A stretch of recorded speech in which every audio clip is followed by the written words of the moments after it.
আজকে শেষবারের মতো একটা কথা বলি। বলো। যদি আমাকে ছাড়া আপনি ভালো থাকতে পারেন তাহলে আমি আপনার ভালো থাকা নষ্ট করতে চাই না। ভালো থাকাটা তো সেদিনই শেষ হয়ে গেছে, যেদিন আমি পেশায় ড্রাইভার বলে কোনো এক প্রতিষ্ঠিত ছেলের হাত ধরে চলে গিয়েছিলে। তবে এখন দিব্যি ভালো আছে ওই মহাসড়কে আমার এই পঙ্কিরাজ গাড়িটাকে নিয়ে। আমি জানি যে আমি মানুষটা খুব ভালো না। আমি তো কখনোই বলিনি তুমি খারাপ।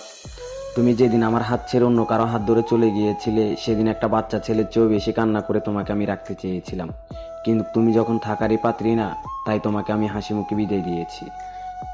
একটা কথা হয়তো ভালো করেই জানেন যে আমি আপনাকে কতটা ভালোবাসি। তুমি আমায় ভালোবাসো এই কথাটা আমি বিশ্বাস করি, তাই আজ পর্যন্ত তোমার দিকে কোনো অভিযোগের তীর ছুঁড়ে মারি নাই।